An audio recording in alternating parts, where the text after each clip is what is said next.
Hello, everyone, and welcome to this conversation presented by White House Custom Color. It's hard to get stuff done when there's no one to do it for you. Biggest value, the biggest marketing opportunity I think any photographer has is their existing client base. Photos help us remember to remember.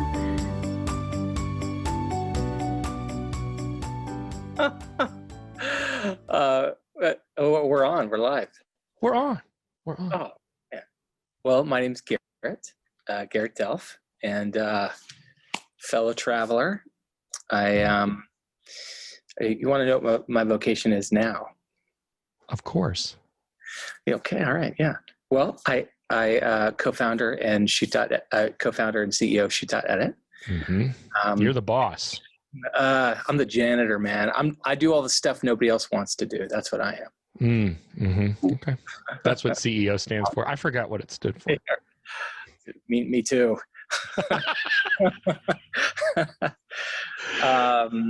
We have some ancillary brands. We have PhotoScribe, which is our blogging leg, and then we also have extra photo galleries, which is a unique photo gallery service reserved for customers only. So that sort of makes up ShootDotEdit. What's the ShootDotEdit story in a nutshell? In a nutshell, it is, I was a professional wedding photographer for 10 years.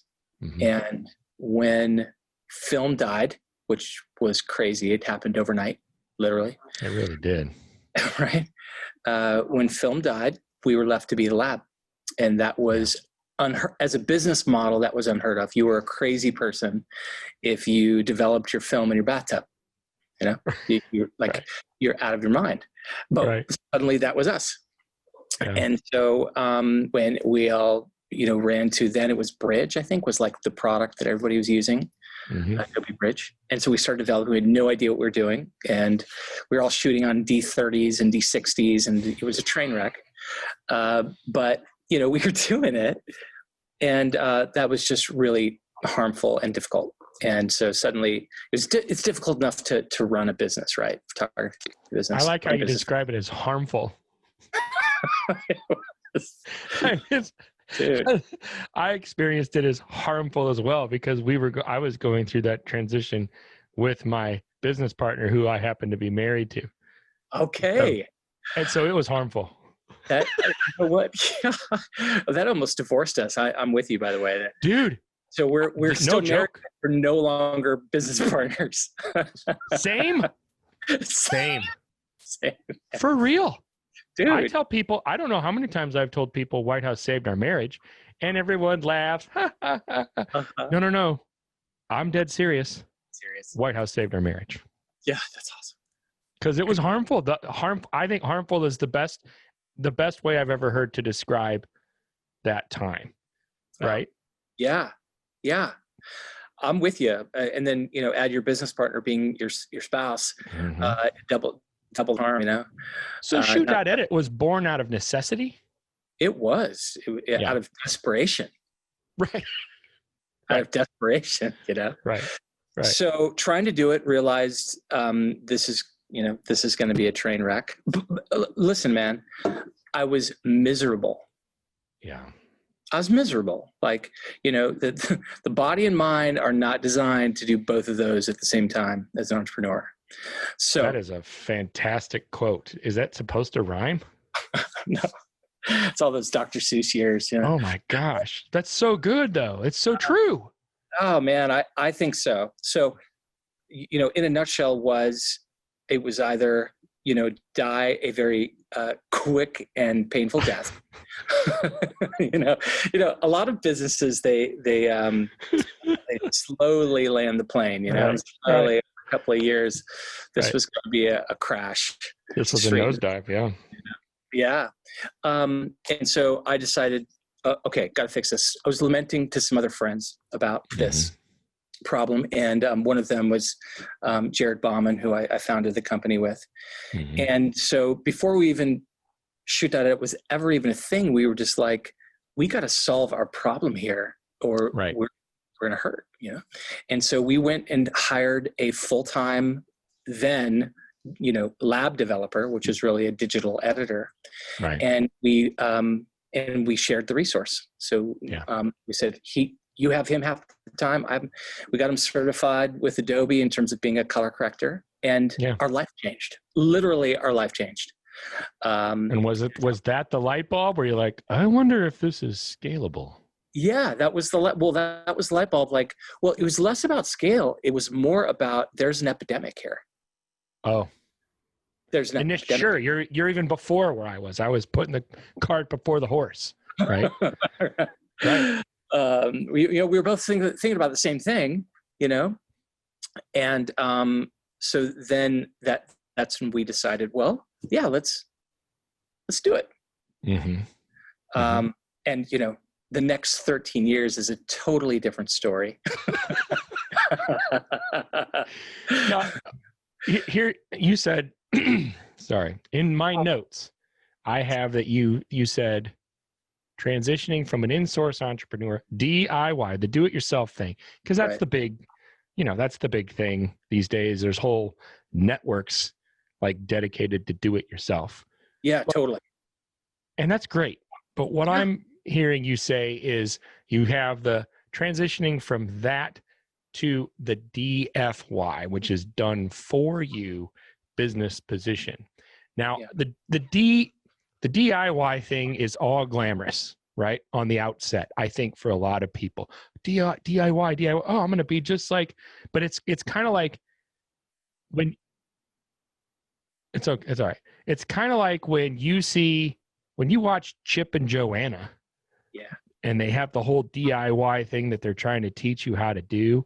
That looks great until you're on day 47 and you still don't have the tile taken up from the bathroom floor, right? And you both want to throw each other out the window, your spouse or your partner or whoever it is. I mean, then it's different at that point, right? So and I think this transitions really nicely into a photography business. The photography always seems glamorous to people. I've heard it a million times. Having your own business, photographer, and then it's 3:30 in the morning. You've been up since 6. You got 4 kids. You haven't seen them in a week and a half. You're starting to forget what they look like. But there you are at your computer because you have 14,000 photos to edit by next Thursday, right? Yeah. Yes. Every week. Every week. Every other day, depending on your volume, right? Right. So the DIY transition to DFY is a big deal. Talk about that for a bit. Well, yeah, it is a big deal, and it's a deep well, for the record.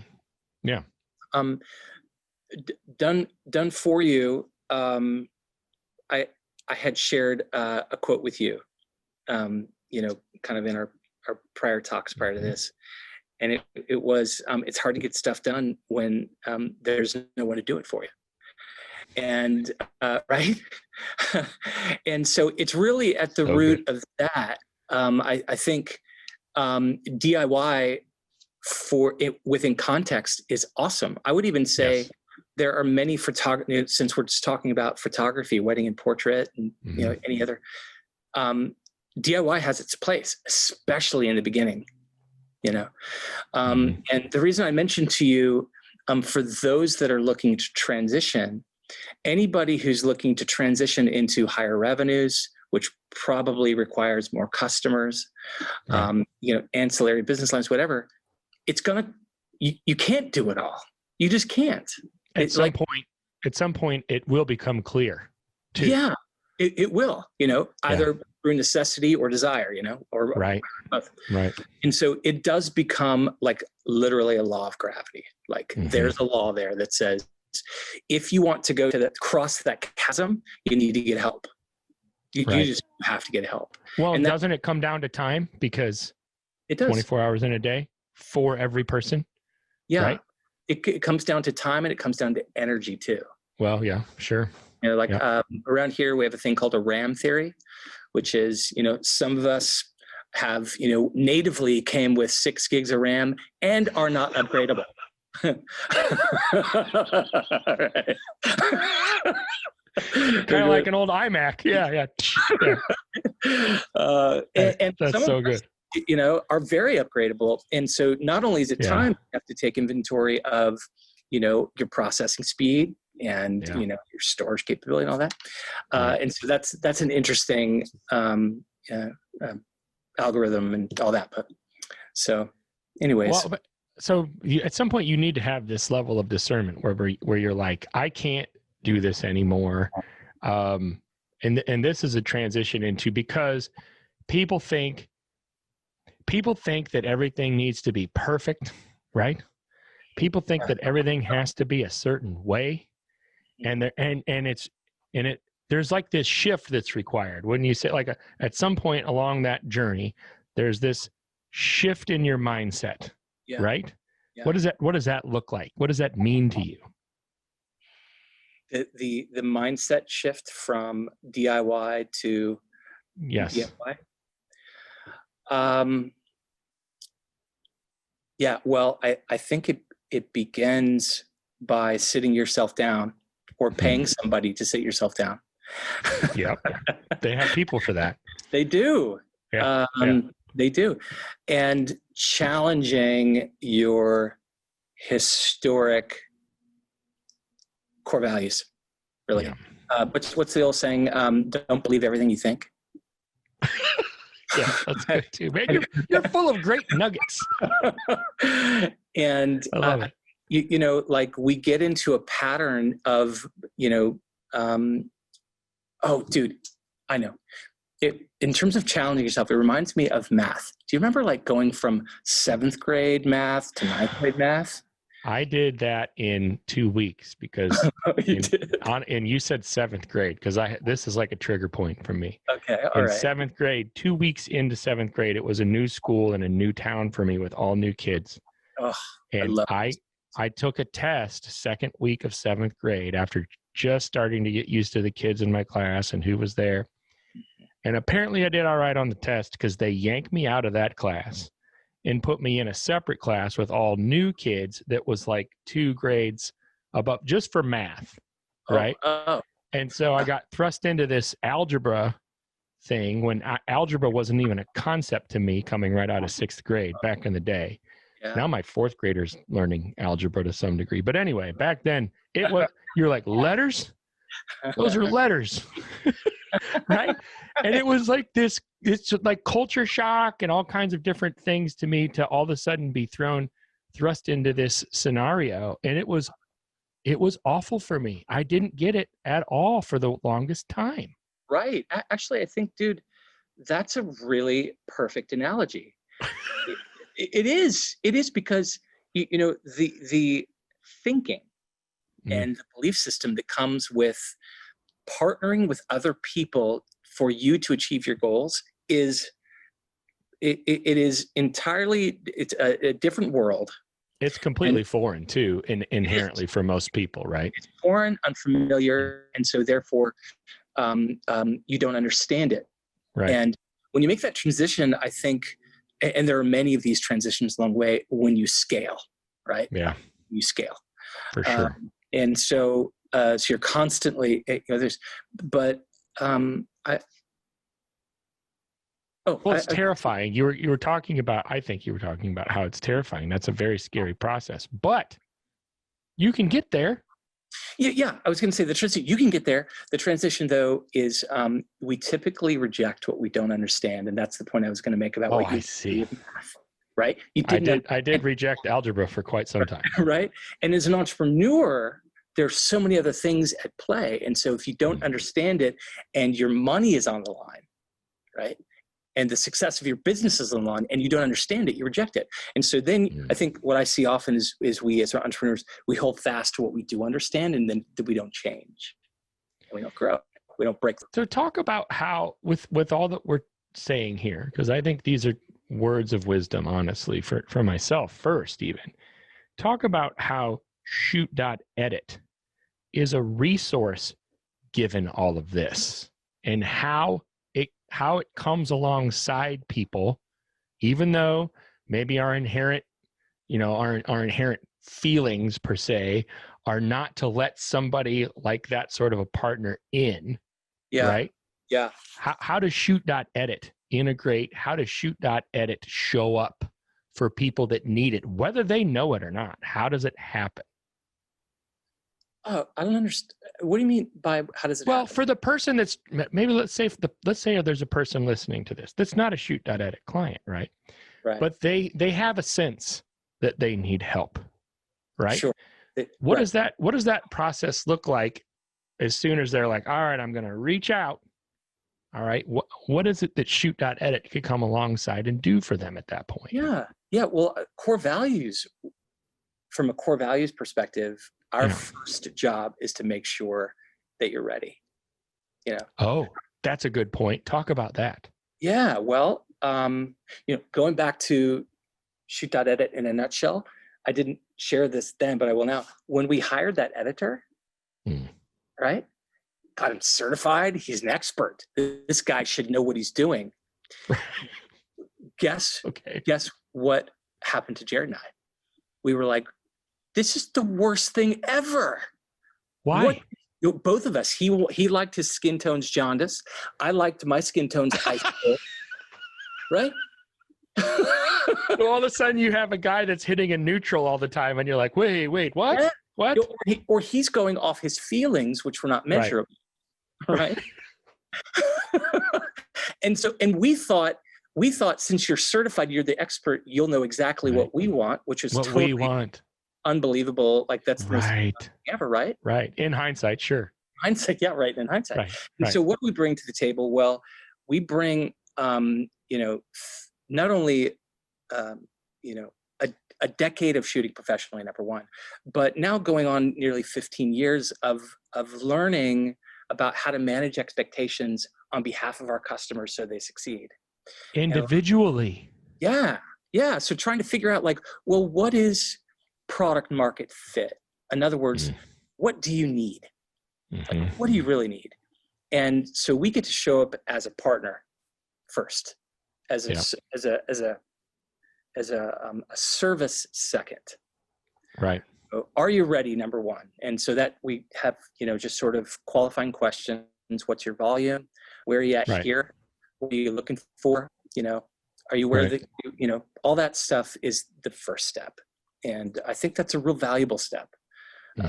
Last thing we want is for people to not be ready, accept them in, and then they're unhappy. You know? Then it's a mess for everybody. Yeah. And dude, man, we've made that mistake year after year in different ways. So that's that. Yeah, that's.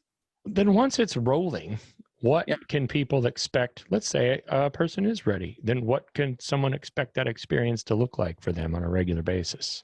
Yeah, partnership. Yeah, they can expect. You're in it together at that point. Yeah, and I would say they can expect that we'll deliver 95% of the time, if not more. They'll get what we promise. Once they're up and running. So I think I feel good about that. Another thing they'll experience, hopefully, is our commitment to user experience. Providing a fast, easy experience as a customer, as fast, as easy as we can make it. Right. They should continue to experience innovation. Which is us constantly iterating our products and services to be better for our customers so that they succeed more. As technology changes, which it continues to do. Or as we constantly, change technology, which I love about technology. Right. So tell me this, what is it like and how important is the fulfillment aspect? I mean, I'm from White House, you're from ShootDotEdit. There's a partnership there as well. Yeah. And so how important is that, or how does that fit? How does that piece of puzzle, how does that piece fit into the puzzle of partnership for you guys on your end when you have a partner that you don't have? Well, I'll let you say it. When you have a partner like White House, what does that mean for you guys? Well, it goes back to done for you. We, as a service provider, right? We have a choice. we can either go rent out a facility, get into the hardware business of printing, get into chemical, get into fulfillment, right? Right. Or we can partner with who we think is the best Yeah. and say, listen, you guys do what you do best. We'll do what we do best. Let's create a bridge, and let's be collectively better for our customer. I love it. I love the done for you piece again. Yeah. Good circle. You have the 4 square principle that I'd like to close with that I found very, very interesting. And you sent this to me and I looked at it several times. And I'll have my editor throw the graphic up when he edits this, because I want people to see it. But can you talk about that for a second and what it means to you, both as ShootDotEdit, but even also both as ShootDotEdit, but also what it means to Garrett Delph personally too? Yeah. Should we say what those squares are so there's context, or? Yeah, I mean they'll pop up. I'll have him do it, but you can discuss them, because one of them's orange on my end. Yeah. Yeah. Totally. The good one, the best one. All right. Did you see square number 4 where the dude's running for the hills? Yeah, I had to kind of squint to see it because my eyes are getting bad, but I do see it, and I kind of anticipated what it said. But talk about that graphic a bit. I like what I see there. Okay. Well, this was sort of a come to know over the years and building teams and scaling and being an ambitious bunch, to be excellent, which is definitely the road less traveled. Yeah. And what I began to see is a lot of really talented people being really unhappy. Yep. And over the years, my conviction is, man, if I'm going to work anywhere, including for myself, and I'm going to spend 12, 14, 16 hours a day doing it, I want to be happy. I was almost going to say I better be happy, but I want to be happy. And I think that's our right and our privilege as teammates. And we should shoot for that for one another. You know what I mean? Okay. And so then I began to, just evaluate, like, why are people happy and why are they not happy? And it's what led me to this sort of, 4 square principle, which is understanding sort of persona types within teams as they integrate with loves, passions, dislikes, and, capable and incapable, and maybe even incompetent. Right. All right. And then how do we, and then at the end of the day is quadrant number 1, how do all of us get to the square where we love what we do and are really, really freaking good at doing it. And I think that's a great place to be. Well, and so for someone that's, I guess for me, for someone that's in a situation where they have a done for you partner like ShootDotEdit, that might be a big piece of why they're in that quadrant. I love what I do, and I'm really good at it, because there's a lot of people that don't like doing certain things that are required when you have a photography business, right? Yeah. And so a lot. ShootDotEdit comes alongside, helps you with those things as your partner, and you can stay more in that first quadrant than maybe in that second quadrant, or even maybe that third quadrant. I don't even want to go to the fourth quadrant. That one. Run for the hills on the fourth one, man. That's the point. Just get out. Get out. Run while you can. Pull the plug. Oh, dude, this was great. I really appreciate you doing this. I think people should check out ShootDotEdit, especially if you're in that position where you need help, really. Where you're discovering that I need someone to come alongside me. I'm at a point now where I'm bogged down, man. Because I can't tell you how many times I've talked to people that break down in the middle of the conversation, and they're like the person that I was describing earlier. I don't remember my wife. I don't remember my husband. They barely see him anymore. I'm eating my dinner in front of my computer. right? Right. Have you heard that one? Hey, dude, Uh, that's the standard. That is the standard. it, Can I share a couple more thoughts on that? yeah, please we have do. time? Do we have time? Yes, we got time. Okay. Okay. Well, we're almost 15 years into this. And when we started, I really thought this is going to be a no-brainer. I thought like people are going to get that the last thing you need to be is the lab too. Right. But, the truth of it is most people opt to be the lab too, Right. And so that's really fascinating to me. But I think the larger point I wanted to share is I want to make sure that, my larger point here as a guest of yours is not that people should use Shoot.Edit. That is not my point when it comes to transitioning from DIY to DFY. My larger point is find out what is best for you in your business. I think when I do the math, I still think where's the majority of people's time and energy as a professional photographer who's making a living? It's in editing. I really think it is, but people they get to make that choice. But what is the best use of your time in the areas that you love, but also the use of your time that produces profit? Right. I like that piece. Yep. Right. Because the engine needs gasoline, which is revenue. Right. And that I would say, like, make sure we all constantly be thinking about that. Right. Because if you end up in quadrant 1 and you're doing what you love and you're good at it, but it doesn't produce revenue and profit for the business, then you're really good at something that's dead. Yeah. You know what I mean? Right. Right. So I think that I just want to make that clear. Well, it's a good point to bring up. It's a good point to bring up, especially considering the graph itself.